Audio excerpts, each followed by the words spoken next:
नमस्कार दोस्तों, मैं अनिल कुमार, सहायक आचार्य राजनीति विज्ञान, राजकीय महाविद्यालय मुंडावर। आज की इस ऑनलाइन कक्षा में आप सभी का स्वागत है, अभिनंदन है। इस वीडियो के माध्यम से हम मानवेंद्रनाथ रॉय के लोकतंत्र संबंधी विचारों के बारे में चर्चा करेंगे। पूर्व के वीडियो में हम उनके जीवन के सामान्य परिचय के बारे में पढ़ चुके हैं, उस पर विस्तृत चर्चा कर चुके हैं। तत्पश्चात हमने दूसरे वीडियो में उनके मार्क्सवाद के संबंध में जो विचार थे उनका अध्ययन किया। अन्य वीडियो में हमने उनके गांधी जी के बारे में जो विचार थे उनके बारे में अध्ययन किया। और आज की इस वीडियो के माध्यम से हम उनके लोकतंत्र के संबंध में क्या दृष्टिकोण था उसके ऊपर चर्चा करेंगे। रॉय मनुष्य को नैतिक इकाई के रूप में स्वीकार करते हैं और इस बात का प्रतिपादन करते हैं कि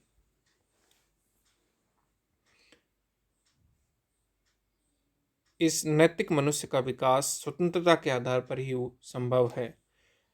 व्यक्तित्व का विकास, व्यक्ति के व्यक्तित्व का विकास तभी हो सकता है जब उसको स्वतंत्रता दी जाए, आज़ादी दी जाए।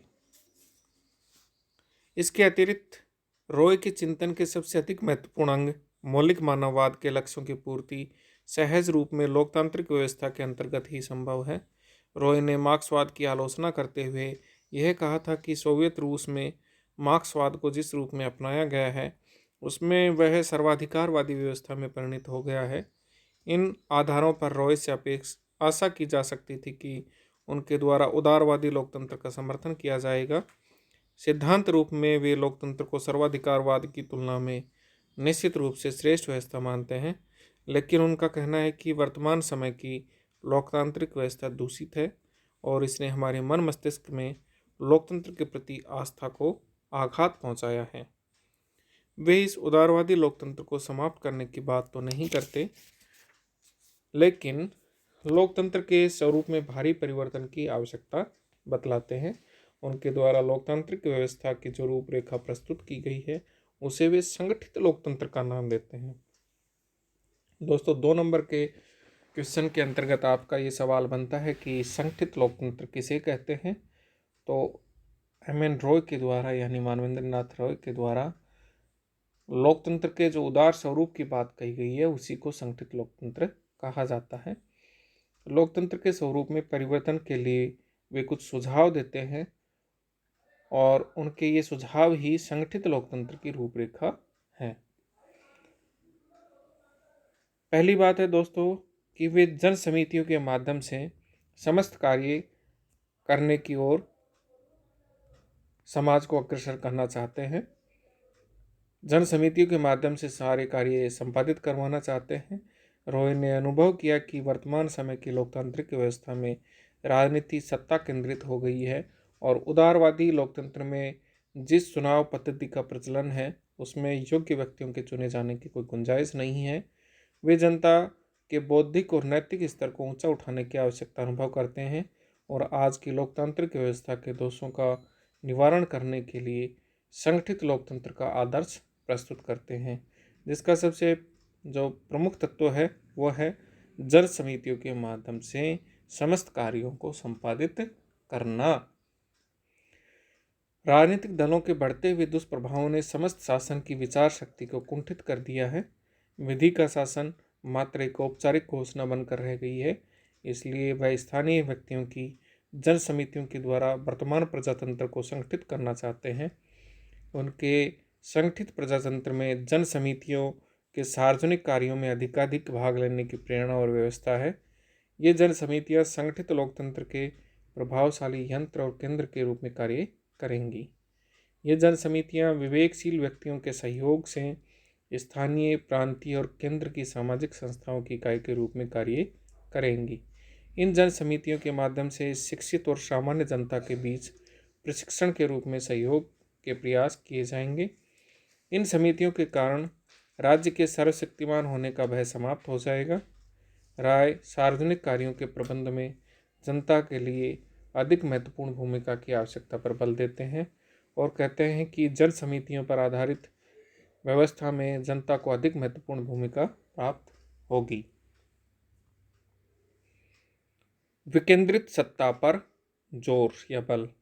रॉय वर्तमान समय की लोकतांत्रिक व्यवस्था में बढ़ती हुई केंद्रीकरण की प्रवृत्ति को आर्थिक और राजनीतिक दृष्टि से उचित नहीं मानते।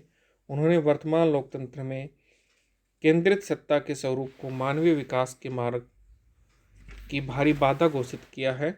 वे समाज के मूलभूत पुनर्गठन की आवश्यकता बतलाते हुए विकेंद्रीकरण पर बल देते हैं और कहते हैं कि सत्ता के विकेंद्रीकरण को अपनाने पर राजनीति के स्थान पर लोक नीति की प्रतिष्ठा संभव हो सकेगी।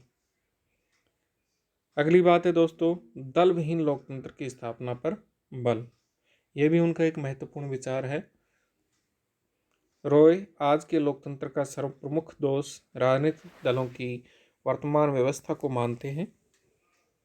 राजनीतिक दलों ने वर्तमान लोकतंत्र को अपने बाहुपास में इस प्रकार से जकड़ लिया है कि लोकतंत्र एक दलीय यंत्र बनकर रह गया है। दलों ने व्यक्ति की प्रेरणा शक्ति और निर्णय शक्ति दोनों को ही कुंठित कर दिया है और व्यक्ति के स्वतंत्र अस्तित्व की कल्पना असंभव हो गई है। राजनीतिक दलों का उद्देश्य शासन सत्ता के लिए छीना झपटी करना ही रह गया है। उन्हें जनता के वास्तविक हितों की कोई परवाह नहीं होती। राजनीतिक दल अपनी स्वार्थ साधना के लिए नैतिकता और न्याय की बलि चढ़ा देते हैं। रॉय ने कहा है कि यदि नैतिक उत्थान करना है तो वर्तमान दल पद्धति को समाप्त करना ही होगा। विश्व के नैतिक पतन का एक मूल कारण यह वर्तमान दल पद्धति ही है। अतः रॉय के अनुसार यदि हमें लोकतंत्रवाद की रक्षा करनी है तो उसे दल रहित बनाना होगा, अर्थात एक दल विहीन लोकतंत्र, पार्टीलेस डेमोक्रेसी की स्थापना करनी होगी। यह दल विहीन लोकतंत्र आत्मनिर्भर समितियों के सक्रिय योगदान पर आधारित होगा। इस प्रकार राय का संगठित लोकतंत्र प्रत्यक्ष तथा विकेंद्रित लोकतंत्र था, जिसमें रॉय ने राजनीतिक दलों के लिए कोई स्थान नहीं रखा था। रॉय ने बताया कि छोटे छोटे सहकारी संगठनों के द्वारा आधुनिक राज्यों में यह प्रत्यक्ष लोकतंत्र स्थापित किया जा सकता है। इस व्यवस्था में शक्ति जनता के हाथों में रहेगी और जनता ही शासन कार्य में भाग लेकर इसका नियंत्रण करेगी। संगठित लोकतंत्र के प्रतिपादन में रॉय ने मतदाताओं के शिक्षित होने की अनिवार्यता पर बल दिया ताकि वे भाषण कला में निपुण नेताओं के बहकावे में नहीं आ सकें। आजकल आप देखते हैं कि जो वक्ता अच्छा होता है वही नेता बन जाता है। हम उसके चरित्र के जो अन्य गुण हैं उनको नहीं समझ पाते हैं, नहीं देख पाते हैं। क्या वह व्यक्ति जन कल्याण के कार्यों को करेगा, क्या वह जनता के हित में कार्य करेगा, या फिर भ्रष्टाचार को बढ़ावा देगा, वंशवाद को बढ़ावा देगा और राष्ट्र हित के विपरीत कार्य करेगा। तो ऐसे व्यक्ति को हम पहचान नहीं पाते, क्योंकि दोहरे चेहरे वाले व्यक्तियों की संख्या बढ़ गई है और अच्छे और लच्छेदार भाषणों के माध्यम से लोग प्रभावित हो जाते हैं और फिर ऐसे उम्मीदवार को चुन लिया जाता है जो लोगों के हित में कार्य नहीं करते हैं। वे नैतिक तथा बौद्धिक दृष्टि से ईमानदार तथा पक्षपात रहित लोगों को ही शासन का नेतृत्व सौंपने के पक्ष में थे, क्योंकि प्रारंभ में कुशल गुणी शासकों का चयन होना कठिन है। इसलिए उन्होंने प्रारंभिक स्थिति में शासकों के निर्वाचन के स्थान पर मनोनयन का प्रावधान भी प्रस्तुत किया है। राय की संगठित लोकतंत्र की योजना और विनोबा, जयप्रकाश नारायण आदि सर्वोदयी विचारकों की विचारधारा में बहुत कुछ समानता है। सर्वोदयी विचारक भी राजनीति को समाज के सभी रोगों का मूल कारण मानते हुए राजनीति के स्थान पर लोकनीति को प्रतिष्ठित करना चाहते हैं। राजनीतिक आर्थिक सत्ता का केंद्रीकरण करना चाहते हैं तथा गांवों को स्वशासी और आत्मनिर्भर इकाइयां बनाना चाहते हैं। रॉय की लोकतांत्रिक व्यवस्था का चित्र भी ऐसा ही है। रॉय और सर्वोदयी विचारक दोनों ही राजनीतिक दलों की व्यवस्था को समाप्त करने पर बल देते हैं। रॉय और सर्वोदयी विचारकों की योजना में मुख्य अंतर यही है कि रॉय स्वायत्त शासित ग्राम गणराज्य के स्थान पर जन समितियों को प्रतिष्ठित करना चाहते हैं।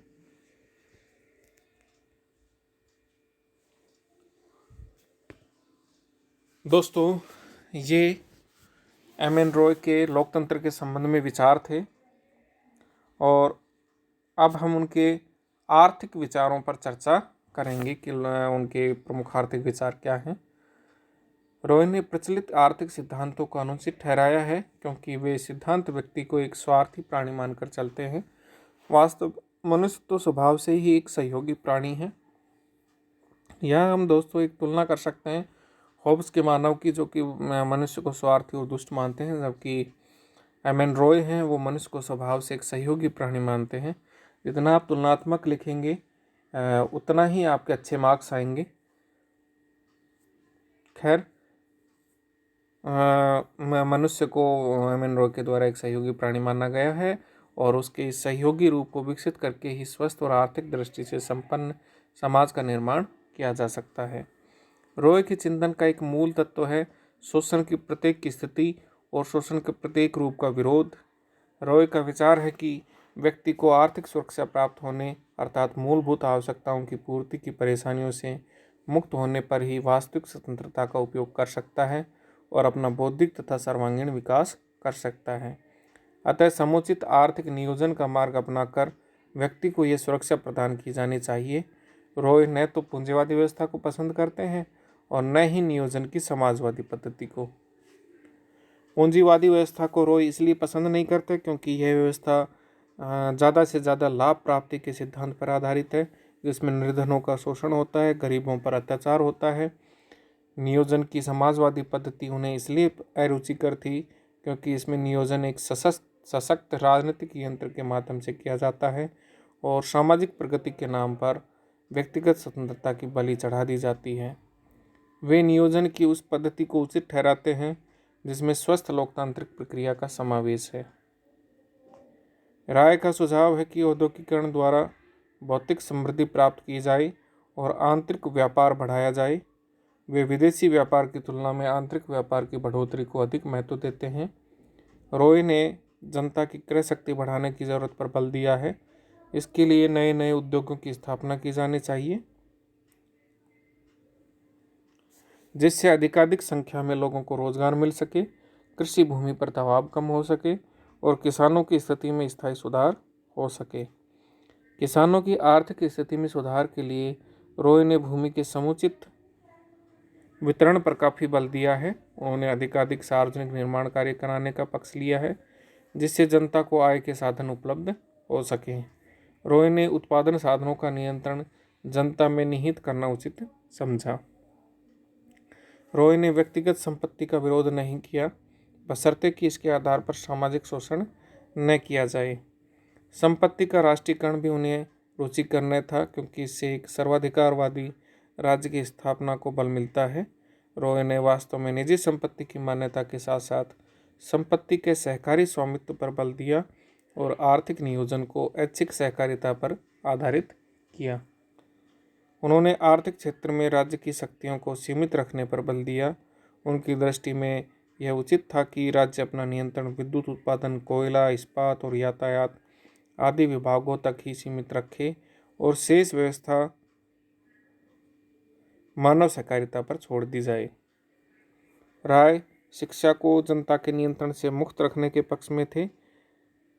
इस क्षेत्र में राज्य का कार्य केवल विभिन्न शिक्षण संस्थाओं में समन्वय स्थापित करने का होना चाहिए।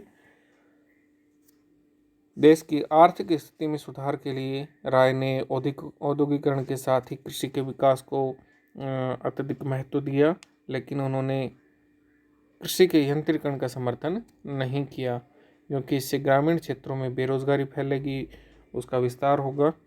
उन्होंने जोत की सीमा निर्धारित करने का भी समर्थन किया। सरकारी ऋण व्यवस्था, सरकारी क्रय विक्रय समितियां, सहकारी खेती और सहकारी फार्म आदि की स्थापना और विकास भी रॉय के आर्थिक चिंतन के प्रमुख मुद्दे थे। तो दोस्तों, आज के इस वीडियो के माध्यम से हमने मानवेंद्र नाथ रॉय के जो आर्थिक विचार थे उन पर चर्चा की।